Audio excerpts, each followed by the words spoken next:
welcome to another edition of Longhorn Weekly with head football coach Charlie Strong, coming your way live from Plucker's, the West Campus location here in Austin. And the Texas Longhorns coming off that 35-34 win over previously 8th-ranked Baylor on Saturday afternoon at Royal Texas Memorial Stadium. Big win for the team for any number of reasons, Charlie. And I know we've talked about, it's good to play at home, and we'll get to talking about trying to build that consistency and the momentum on the road. But before we get there, just your thoughts about the team attitude and how the guys went about it mentally in the game on Saturday and at home against Baylor. Well, Craig, it really helps is when you play at home and the crowd that we have, and it's been unbelievable, just the energy within the stadium and the enthusiasm. So we just feed off of it, and our players, they came out ready to play, and we were able to, right away they take the ball, they go score, then we go score. So, and then we get a big turnover and go score again, and it just excitement, and it kind of got lull there. Not so much where they were, we weren't making the plays, they were making the plays, and then we were able to bounce back and get the game winner there at the end. I've heard you say this on many occasions that you can tell, you can get an early vibe, if you will, about how you think your team's going to play in warm-ups, watching how they're warming up, listening to them, their attitude about it. I take it you got a real good vibe from them when you were walking amongst them when they were going through warm-ups early on. Well, you didn't have to say much about Baylor because even during practice the whole week you knew they were ready to go. And so it was some of those games, like Oklahoma, you don't have to say anything about it because they're just ready to go. And it's the same thing with Baylor. And even this week, they just understand we haven't played well on the road, and the whole focus and the whole concentration has totally been different. Another thing, there were several things that really came out of the game against Baylor that were very impressive. One was the fact that even though Baylor marched right down and got the score, you had the immediate response, the big pass to Armani down the sideline to get the touchdown, to get things going back. How important was that from just an emotional lift to have, to know that your guys had that in them to immediately come right back down and strike against Baylor, who went into it the number one defense in the conference? Well, when you look at it, Craig, just our guys have so much confidence in our offense, and they know that we can match scores. We just need to get the ball back for them. And just our defense, we go out there, we go up to score. Then our offense, they make plays. You have the running back who's playing so well, the quarterback, Bushi, he can put the ball anywhere. But him making a big throw with Monty coming down with that catch. You think about this. The week before at Oklahoma State, he drops that ball. Think about it. The same ball, the same route, same ball. K-State game. Yep. He drops that ball. And then you look at it, even with Trent in the K-State game, that's the field goal. He missed that field goal. It's strange how guys come back, and we talked to both of them on the post game, and you're around these guys who understand that when they feel the highs and the lows, and I think it was Roger Wallace that asked Armani about his mindset, and he said, I've been really beating myself up a lot, and he said I needed something good to happen, and Deontay later told us, he said, I'm always trying to pump him up, tell him you're fine, you're good, you can do this, and he said I'm always beating myself up, and I know you get the vibe, and the rest of the coaching staff gets the vibe. Is that as big a challenge as about anything else in coaching, is making sure that guys don't get too down on themselves because they clearly have the talent, the skills, the abilities to be able to go out and do the things like what he did? Well, they do, Craig, and that's why you just got to make sure that they don't get down on themselves, and they have to, and as a coach, you have to be able to pick them up and keep them picked up. And like Monty, like he drops that ball, and it kind of wears on him because they're always striving for perfection, and it's not going to happen. Like there's going to be some bad plays, but you have to be able to bounce back. And it's hard, I guess, for 18 to 22-year-olds to be able to shelve that, isn't to go on. I know you've been through that with your defensive backs, and go on to the next play. Go play the next play. Quit worrying about the play before and carrying that baggage that can carry over from a play. But it's really hard for them to do that, because they just it's still on their mind. Like Dorian drops that slant there in the K-State game, big fourth down play, and then it's so hard to get them back, and you're trying to, hey, come on, it'll be okay. And it's just you don't want one bad play to lead to another, And a lot of times it ended up happening. And it's interesting. We've talked about the differences in college football, but back several years ago to now, and a lot of we're seeing student athletes be a lot more confident. But the confidence is a fragile thing, isn't it? I mean, if things don't go well early, or they have a big moment where it doesn't go well for whatever reason, whether the DB makes a good play on you, whether you just flat out drop the ball, or something that happens, sometimes I guess it's hard to get them back on center, isn't it? It's so tough because you're always looking to try to bring them back, and it's like you got to get them out of that jar. You got to take the top off so they get out of the jar, and that's what's really tough, because you want them to bounce back, and you always say, hey, don't let one bad play lead to another, and you just keep pressing it, and he's really trying to talk to them, but it's so hard. You brought up Trent Domain, and I thought you told a pretty interesting story at the news conference on Monday when, I don't know, you tell me, was it you that initiated the conversation about where do you want the ball, or did he tell you right away how, when you were trying to position to set up for that field goal try? No, the offensive guys actually asked him, so then when he came over, I said, now where do you want to place? He said, anywhere but the middle. So I said, left hash or right hash, and he said, it doesn't matter. And I said, well, you kick better from the right, let's get it to the right hash. And then that's when we ran the ball to the right, and then got the ball that set, and he was able to knock it down. Now, I'm not going to ask you to figure out the mind of a kicker, but is it weird to hear it from a kicker say anywhere but the middle? Yeah, but I don't know why either. I guess he likes the angle of the kick, because the middle, it's got to be dead center. But, and that's what you've been telling us about him anyway. You've had a lot of confidence in him all season long, and even though he didn't get the kick at K-State, and I think kind of got, and we talked about it on the postgame, kind of got unfairly blamed for the point after blocks because of the missed assignments in the protection at the game in Stillwater, that you never doubted him, and it sounds like even though confidence can be a fragile thing, he still said he felt pretty good going out there for the kick. No, I've never doubted him, and when you're dealing with a young man who's he's been battle tested before, and even before he came here kicking at LSU, so I've never doubted him, and just knew, even when he walked out there, I said, we was talking just yesterday. Yeah, yesterday we were in the building, and I said, how nervous were you? He said, I was pretty nervous, Coach. I was trying to act like I wasn't, but I was really nervous. And I said, well, you stepped up there like you weren't. He said, I know it, but I was really nervous. Yeah, well, and I've heard coaches say this before, and I think you may have said it as well. It's okay to be nervous. You kind of want them a little bit, having the butterflies going, so they got a pulse to them. Well, you do want a knot in the stomach, because you're right. You want to know that, hey, it does mean something to them. Those guys are talking about, I'm not nervous. Oh, yeah, okay, let's be careful before you say that, because you really are. Because if it's true that they're not nervous, then you wonder about how much they really care for it. Oh, you wonder just how much they really are just locked into it. True. All right. We've got a lot to get to on the program tonight. We'll obviously have more on the win over Baylor. Obviously, we'll talk about the Texas Tech Red Raiders and the matchup between Texas and Texas Tech. We have a special guest tonight from the Longhorn baseball team, junior right-hander Morgan Cooper, the ace of the staff, will join us to talk. They just come off the Fall World Series. We'll even talk about the real World Series as well. All that and more coming up when Longhorn Weekly continues live from Plucker's, the West Campus location, right here on the Longhorn IMG Radio Network. 39-yard field goal, trying to put Texas in front with 50 seconds to go. Good snap and hold. The kick on its way. Domain's kick is good. It's good with 46 seconds to go. And Texas reclaims the lead, 35-34. We welcome you back to Longhorn Weekly with head coach Charlie Strong. Live from Plucker's, the West Campus location, 2222 Rio Grande here in Austin. We mentioned the Trent Domain kick, but the kick isn't possible or it doesn't really become important if your defense doesn't get enough slow down stops, so to speak, to force Baylor to settle for field goals twice on those fourth quarter drives. And as difficult a challenge as it was going to be to go up against that Baylor offense, there were times you got some consecutive stops from them in the first half, and then even after Baylor had rallied, got the 8-point lead to come back, you get the touchdown, you pulled within a point, and wind up getting the field goal opportunity to try to win, and your defense had an awful lot to do with that.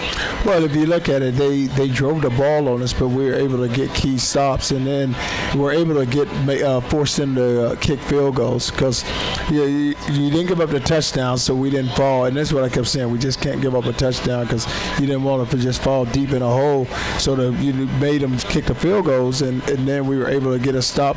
You think about the one turnover we had down there, they was going in, to the south end that we get the big turnover. But we were able to, put pressure on the quarterback and get the ball out of the quarterback's hand. Is that also one of the things as a guy who coached defense as long as you did to get guys to understand that sudden change defense becomes so important, get them quickly in the mindset, we got to, there was a turnover, okay, we got to make sure they don't get anything more than 3 out of this down at our end of the field. Oh, you have to, because you're dealing at the short end of the field, and you say, hey, we can just hold them to 3, then you feel pretty good about yourself. You like for them not to score at all, but if you get them to 3, then you do feel good. You get asked about this a lot. I'm always kind of amused by the way that guys are asking you, because they understand what your background is defensively, and that's the whole idea of what college football has evolved into with spread attacks, and we've talked a little bit about it before in the past, but does there have to almost be a re-education, so to speak, for young coaches coming up, if they're young defensive coaches, on how you defend, say, between the 20s, and there's got to be a different mindset in the red zone, because you're have to be okay, I guess, with giving up field goals on occasion. You just can't give up touchdowns. But does that involve almost kind of a mental different shift in terms of training of young coaches coming up on how they have to coach defense? Well, what happens, Craig, like you said, from 20 to 20, they're going to get their yards, and it's no longer that teams, it used to be back during the day, you used to go eye back. So it was, a tight end, 2 wide receivers, 2 backs, and you just pounded people.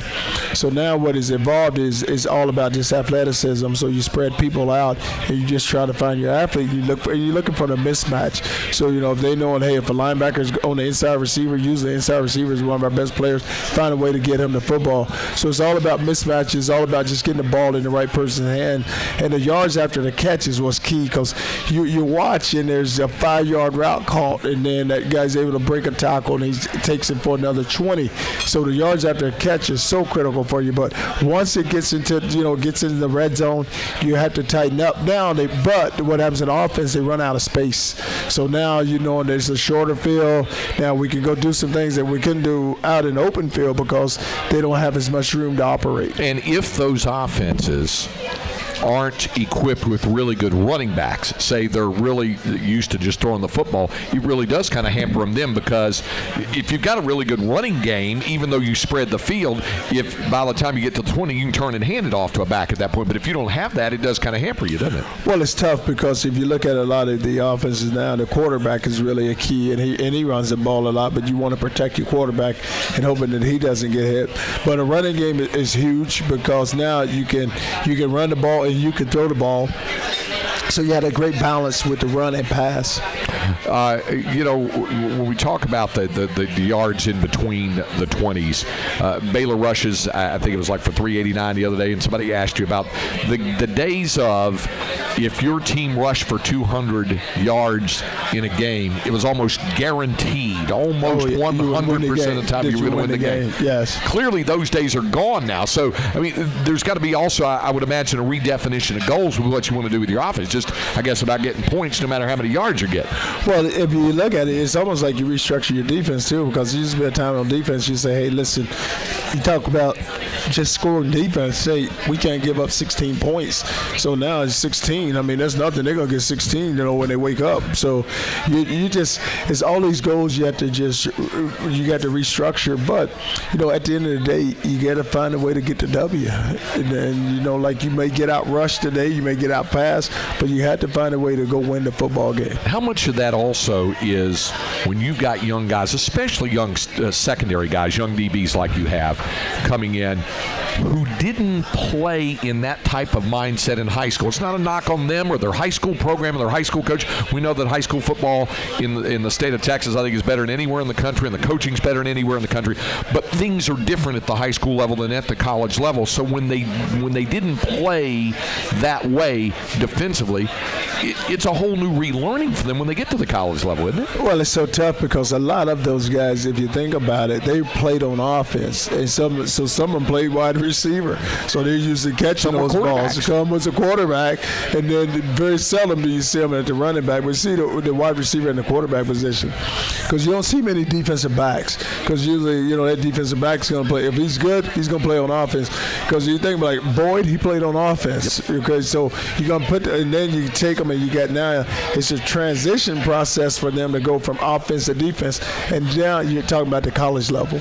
There were times, especially when Baylor got to the red zone, and I thought this went a long way toward really making a difference for your defense, where you had some zero coverage there in the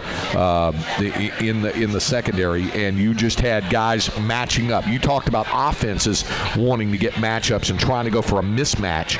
Well, you got your safeties lined up one-on-one with some of the receivers as well as your corners, and it really seemed to work well for you. You have to go matchup, and then you have to be able to go zero blitz in the red zone. And you're right, the safeties are matched up on wide receivers, and the corners always going to be matched up. But it's all about pressure. It's all about not allowing the quarterback to run around with the ball, but you're forcing the ball out of his hand right now. So when you force the ball out, then you know where it's coming out to. Now just got to have a collision and make the tackle. And it, on your part and the part of Vance there and working with your secondary, I mean, it takes a lot of confidence in guys like Dylan Haynes and Jason Hall and P.J. Locke and the rest of your safety guys and your nickel guys to do their job as well as the corners, right? Oh, it takes – well, it's all like it's coordinated together, and then it's they're all pulling that same string, and they all got to be connected to that string. Because you're right, because when you go man coverage, then those guys have to be locked down, and they have to know where's the toughest receiver at, and then as a safety, do I lean to this side or where do I lean?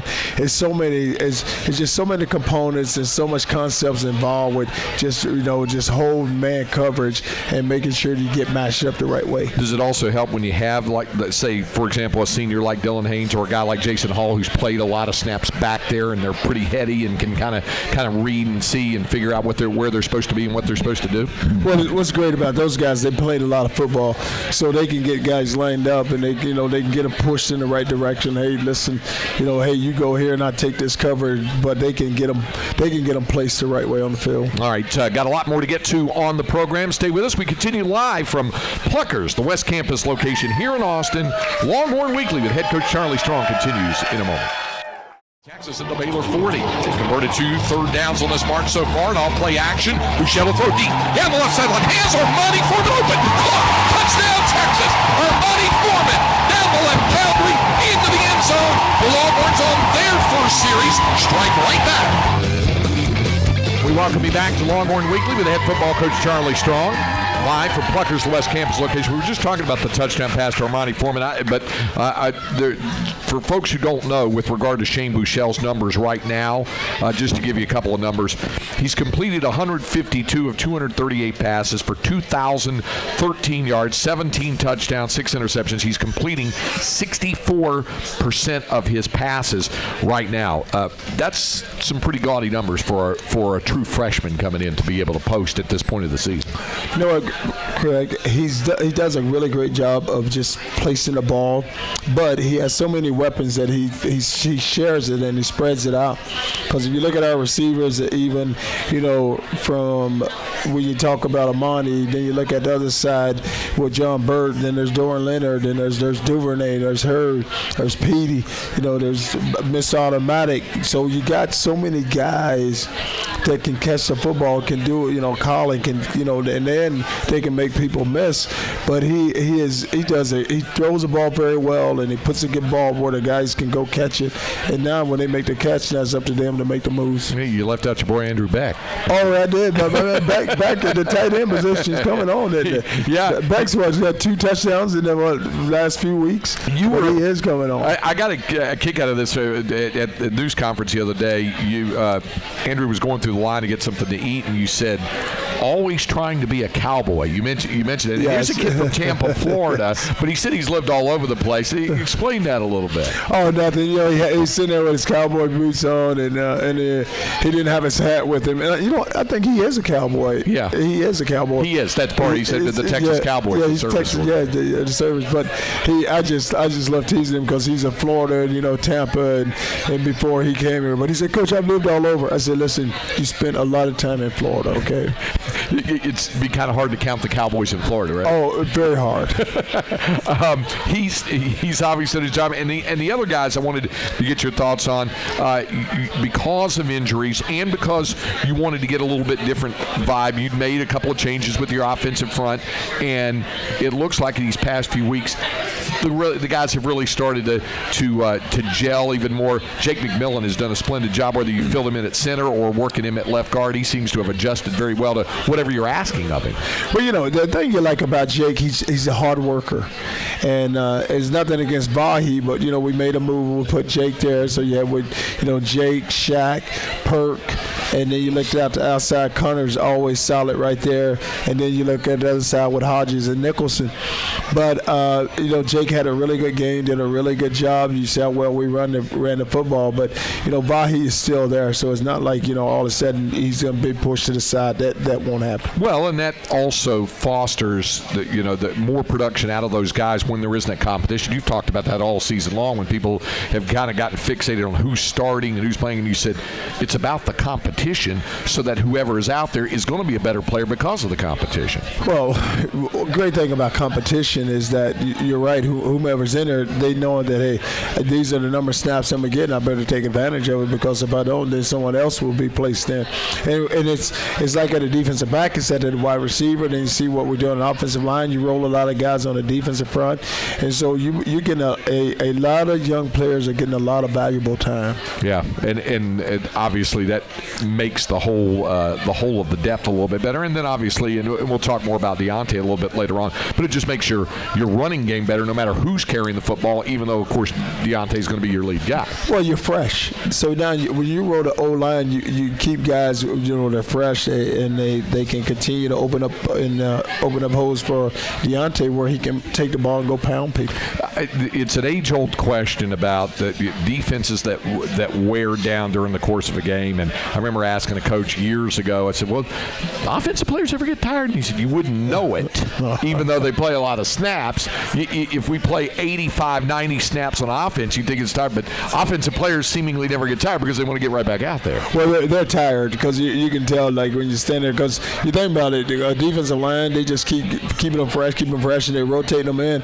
And that offensive line, they haven't rotated anyone in, and everybody thinks, well, they're going fast, but sometimes they got to stop and catch a break too because they're getting wore out and they're getting wore down. Well, you make a good point because I know on defense, a lot of times you want to spell some guys in. You got to wait for it's kind of that either or thing. If the offense is making a substitution, you're allowed to make your substitution and get your guys in there.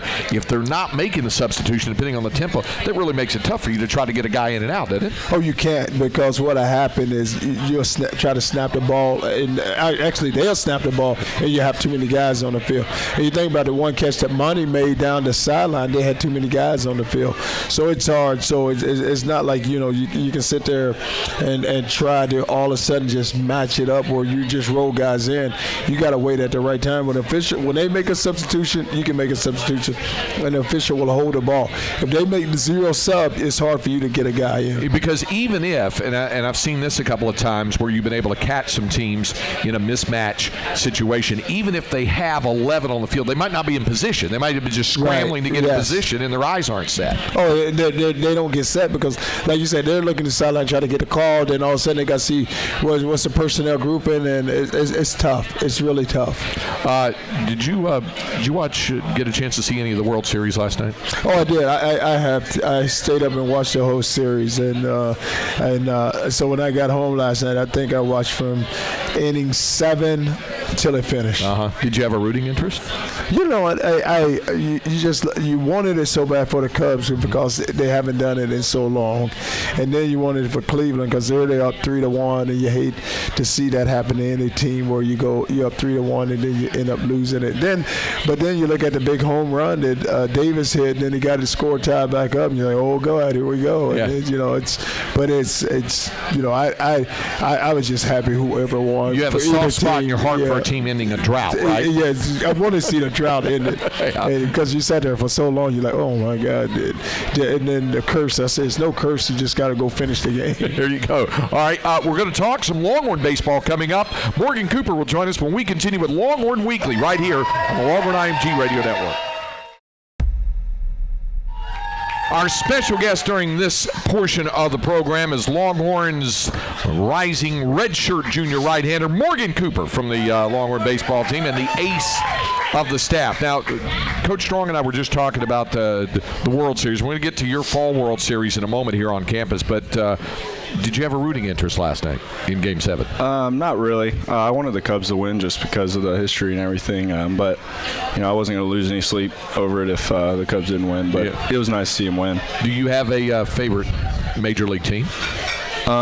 Usually the Rangers, Texas team. I watch the Rangers all the time, and a couple of my roommates, Boz and Hunter, they're from Dallas, and so they're always rooting for the Rangers, and so I guess I've kind of grown into rooting for the Rangers now. Well, just to let folks know that during the fall ball season for the Longhorns, Morgan went 29 2/3 innings, allowed a grand total in 29 2/3 innings, a measly 7 hits, 2 runs, 5 walks, 64 strikeouts, and a 0.61 earned run average. Not bad for a guy who, when he came off the Tommy John surgery and everything going into last year, I know everybody was trying to take it easy with you and kind of trying to bring you along, and we were seeing that on the road as well. And was there finally a point during the course of last season where you felt, if not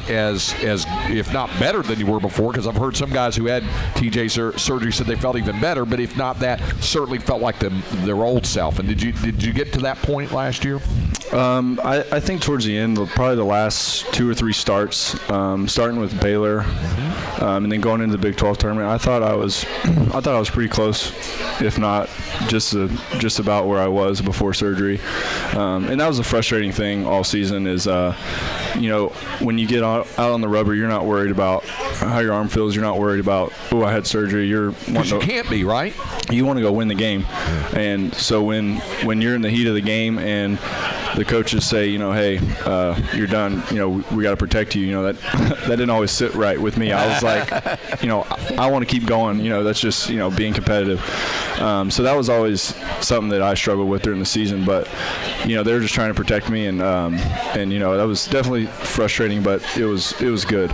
And now moving into the fall, I think it's been the right move. Was it kind of when you knew you had to have the surgery, was it what went through your mind? How, I hear guys say they know that's best for them, but it doesn't stop you from being a little bit nervous about what the future holds for you because you want to make sure, A, the surgery goes well, and that, B, that you recover nicely from it, and C, that you can be as good, if not better, than you were before. I was definitely bummed out, obviously. You're not excited about having to miss a year or a little bit more, really. But I knew that I needed it, and I knew that if I ever wanted to be who I thought I could be, I was going to have it to be pain-free. And, there had been guys before me that had it, John Curtis, Dylan Peters, my brother. I have an older brother, and he had it also. And so I knew I'd have resources to kind of go back on and, just pick their brain about stuff. And, obviously the staff here at UT, they're awesome, and they've been through it before. And so I knew I'd be in good hands.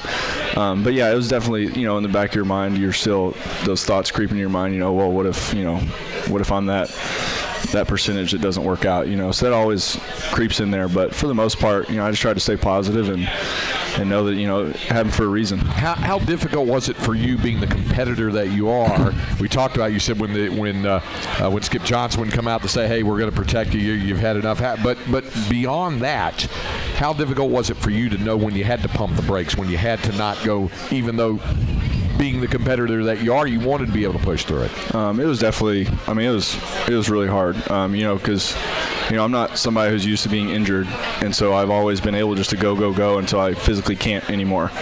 So having to stop, it just went against everything I had been taught growing up. My dad would literally tell me in high school when I played football, he said, if you are laying on that field, there better be a broken bone or something, or you better something like that. So it's just been ingrained in me just to go and go.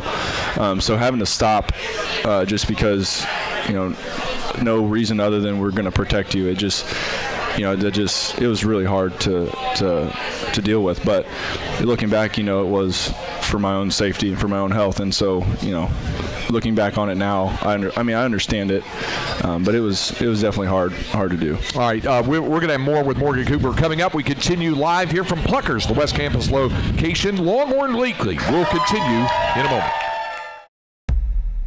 Back to Longhorn Weekly here from Plucker's, the West Campus location, and during this portion of the program, visiting with the ace of the Longhorn baseball staff, and that is going to be rising redshirt junior right-hander Morgan Cooper, who not only has been the ace of the staff in terms of what he does on the mound, also right up there in terms of what he's done in the classroom. Academic All Big 12 first team honors for 2016. I always hear guys say that the two key words to being a real good student as part of as well as a real good athlete, the whole student athlete, are the words time management. Does that hold in your case, or do you not have any difficulties with time management? No, I think everybody definitely struggles with it. If they say they don't, they're probably lying. But yeah, I think as a freshman, usually everybody here does a pretty good job of making sure that you know where all your classes are. You have study hall, you have practice, you have classes, all that stuff. And so early on, I think it's kind of hard because coming from high school, everything's kind of set out for you. Well, you have a lot of free time when you get here, and so you just got to make sure that you set time aside away from even study hall just to make sure you get everything done. If you get in a habit early on, as you get older, it just gets easier. Not necessarily the classes, but just making sure that you have time allotted to get stuff done. The routine of studying, which just the word studying is kind of it's a very difficult term for some folks to realize because they can't conceive of the concept of just sit there and reading and poring over your notes and books and things like that. But there's an art to it, isn't it, to really becoming a good student athlete? The student part of it is learning to master the skills of studying, isn't it? Yeah, I'm no master of it myself. I'm not going to lie. You're all academic. I'd say you're pretty good at it. But everybody's a little different. Everybody has their own little tricks. A lot of people, I like to use flashcards. Just going over that. You can even do that on the computer. You can use a computer to make flashcards. There's all sorts of different ways. It's just finding out what works for you. If you're one of those that can just sit there and read over and over and then it sticks, more power to you. I can't do that. I need to write it down. Like I said, make flashcard stuff. But everybody's a little bit different. But you just got to find what works for you.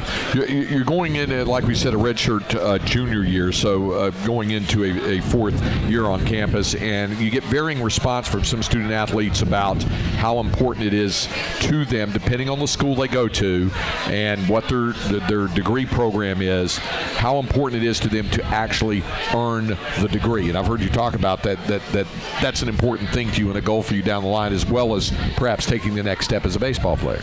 Yeah, it's pretty amazing to say that you have a degree from the University of Texas. And coming back, that was a big thing that I wanted to get done for myself. It was when I came back, it was the first thing I did over the summer was I went to my counselor and I said, hey, what do I got to do to to graduate? That's what I want to do. And so just from then on, I just made out my plan from summer all the way till this coming summer. So I have everything planned out, all the classes I need to take, and so yeah, it was important for me to get all that lined out. So I made sure that I could graduate. You might not know this little known fact about Morgan Cooper. He comes from a family of outstanding bakers. His mom and his grandma have in the past. And I'll never forget when he walked on campus as a freshman.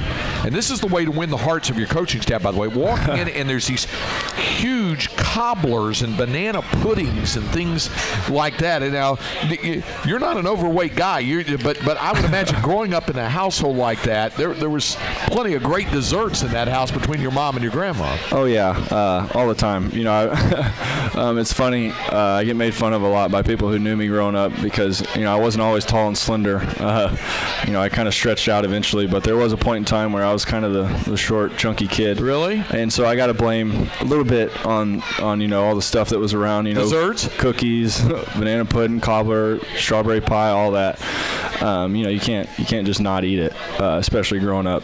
So yeah, it was definitely hard to stay away from that. Have you learned cooking tips from your mom and from your grandma about how to do some of that stuff? Well, that was awesome. That stuff you were bringing in, I can tell you that. Actually, I made my grandma. I didn't make her, but I told her I wanted a cookbook from her, and so really all the things that I loved, that she knew that I loved eating, she made a cookbook, and she has it all separated out. Meats, desserts, all that stuff. It's all in there. So if I need to, I'm not a big cooker, but if I really needed to, I guess it's there for me to try out. What's your favorite meal that the family makes? Probably country fried deer steak and mashed potatoes and gravy. That's usually country fried venison. We're basically talking country fried deer steak. Yeah. Wow. That's usually, if I had any choice, that's probably what I'd ask for. Yeah, and for dessert, strawberry pie with the whipped cream on top. That's good. Now, how much of that in a season are you allowed to, during the season? Yeah, eat. Try to stay away from it. But if it's there, I'm probably gonna have to go for it. Okay. All right. On the field, what are the kind of goals you set for yourself this season coming up? I don't really like having expectations. I try to stay away from that. It's hard. You want to be successful. I think one big goal is just staying healthy. Yep. Coming off of last year, I've had a little bit of break over the summer, and I've come back. So, big thing is just staying healthy, doing everything I can to stay healthy. But I just want to win. How different is it now with the new coaching staff and having the head coach, Coach Pierce, basically act as your pitching coach? They've been awesome. Coach Pierce, they as soon as they came in, they've laid out, this is what we're going to do. This is our philosophy, everything. And Coach Hagan, they've been very, involved with us. Right from the first bullpen, they've been right there telling us, hey, we're not going to change everything you do. We're just going to give you little points here and there, if we see something that we think we need to work on. So they've been really good with everybody. They've just been right there with us, and it's been really nice to work with them. It's been really nice to have you drop by. Appreciate it, Mo. Thank you. All right, Morgan Cooper with us. Coming up, Coach Strong will be back with us, and we'll get to some of the questions from here in the restaurant when Longhorn Weekly continues right here on the Longhorn IMG Radio Network. Shotguns, Michael Hasty, the running back. And Hasty, the ball, he fumbled it. It's loose on the turf and picked up by the Longhorns. It seemed to lay there forever today. But P.J. Locke has come up with a recovery, and the Longhorns take over at the Texas 6-yard line. We welcome you back to Longhorn Weekly. That was indeed a big moment when you got the fumble recovery from P.J. Locke there inside when Baylor was driving, had the ball inside the 20-yard line. That was one of those big plays down the stretch. Oh, it was, and that was really a big play. And, the ball kind of just sat there for a while, Craig. And, it came out, it kind of just sat there. Then all of a sudden P.J. sees it, and he falls on it. But, we got some really key turnovers, got some really key stops, and it really helped us because then it was 3 points instead of 7 points, or a turnover in our favor. And P.J. is one of those guys who really had a big game. They had that interception. Kind of took an acrobatic twist from him to pull the interception in. Well, he almost lost it. So he spins his body around and he comes down with. The guy I thought was going to get it was Haynes because he's always around the football. And he finds a way to get the ball and get the interception. But PJ made a lot of knock down the balls a lot. He covered the inside receiver, which is a really tough matchup for him because it's usually a speed guy. So So he was able to get those knockdowns and able to cover them up. Let's get to a couple of questions from here in the restaurant, and one of those is from Eric, I believe it is, who wants to know, do you discourage, or at least I guess you might say discourage, or at least limit Shane from how much you want him to run the ball because you don't want him to get hurt? Well, a lot of our calls have what we call RPO, run and pass option. Yep. So it's totally up to him. If it's there, he'll take it. If it isn't, he'll hand it off. But he has Foreman, so he's going to hand that ball off 90% of the time. Give a big man the ball, let him take the beating. It certainly makes sense. John wanting to know, your defense coming off the stops, it gave up a lot of yards against Baylor, but got the stops you had to get. Now, how do you stop an explosive offense? And this is a multi-tiered question like Texas Tech, and we'll talk more about that coming up, but still just your thoughts about the general thing about what you have to do against Tech's offense. A tough matchup. The quarterback, Mahomes, he avoid the pressure. He doesn't take sacks. He throw the ball away, but they have enough weapons where they're going to spread you out, and he's going to throw the ball, and they're going to get their yards. So, the key thing for us on defense is not to give up the home runs, just make sure that we make them drive and make them earn everything they get, and we have to be consistent. Here's a question from Damare, who wants to know, I guess he's engaged, will you please officiate our wedding? I don't know if I know how to officiate a wedding. Could you, as I saw there, the boy took a picture of it. Okay. I'm going to leave that to Bianco because I think he's done that before. He had some training with that. Really? Bianco, you've had training with that. Yeah, well, I have to ask about that. John, are you a licensed minister? He's a licensed minister. He can officiate a wedding. The question there. Okay. I just wondered about that. Okay. All right.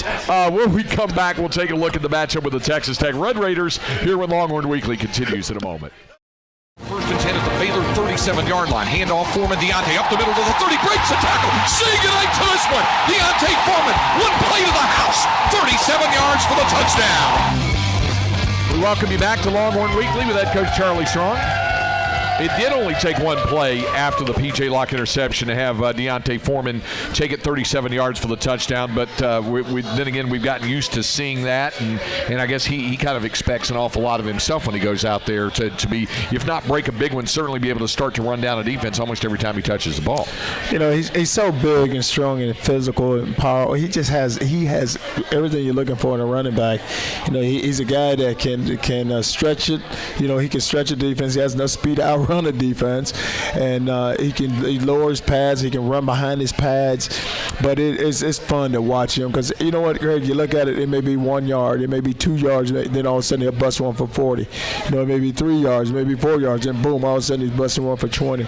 But he is putting it together, and it's fun to watch, and you watch us, you just knowing that with the ball in his hands, something exciting is going to happen. I asked Sterling Gilbert the other night when we were visiting with him, I said, what does it mean to have a 1,000-yard rusher? Again, there hadn't been one here in 9 years since Jamal Charles, right. And here he is at 11:05 in 7 games. 7 games. We still have 4 left. Yeah. And he didn't play one. Think about it. He didn't play the, second game? Yeah, right, against UTEP. So he's played 7 of the 8 games. Yes. And he's accumulated 1,105 yards in 7. He said, and Sterling said he thought that it meant a lot to the program. It did. And to really have him does. be able to do that. It really does. And it just says, you think about that drought that we've been through without 1,000 yards, and he's got one, and you're still saying, guys, we still have 4 games to go.